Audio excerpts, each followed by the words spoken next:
اپنے بچوں کو نماز کا حکم دو، بہت اچھی بات، خود بھی قائم رہو اس پر. بہت اعلیٰ. اور پھر کیا حدیث ہے؟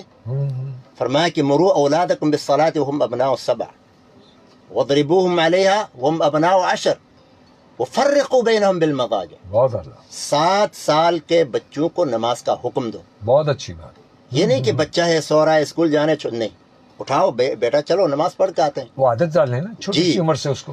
اور 10 سال کی عمر میں اگر وہ بات نہیں مانتا، سختی کی نماز کے لیے نہیں جاتا ہے، تو سختی کا سر. وَضْرِبُوهُ، ہاں. مارو. اچھا.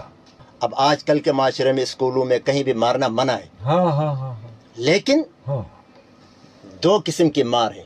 ہاں. ایک تشدد ہے. ایک ہے تعدیبی مار، ہاں. جس کے پیچھے تنبیہ. اصلاح مقصد ہے. ہاں تنبیہ کے طور پہ کہیں تو دیکھیں، اصلاح ہو جائے. ہاں آپ بچے کو مارتے ہیں تو سب سے پہلی بات یہ کہ اعضائے رئیسہ پہ نہیں مارے، چہرے پہ نہیں مارے، نہیں، ادھر ادھر مارے، لیکن ایسی مار جس سے زخم نہ پڑے. زخم نہ پڑے. ہمارے یہاں تو ایسا مارتے ہیں کہ بعض اوقات آدمی ہی چلا جاتا ہے، بہت بری، بہت بعض برے اوقات زخم ہاتھ پیر ٹوٹ جاتا بڑا ہے. ظلم اور تشدد. یہ ظلم ہے، یہ زیادتی ہے. ہاں. چاہے کوئی قاری مارے، چاہے اسکول کا ٹیچر مارے، چاہے یہ کوئی بہت بھی برا مارے، ہے، بہت بری بات. کوئی بھی مارے، ہاں ہاں. یہ ظلم ہے، یہ زیادتی ہے، یہ کسی کی تحقیر ہے، اس کی توہین ہے، جو بھی آپ کہیں وہ ہے بے شک ہے. تادیبی کارروائی.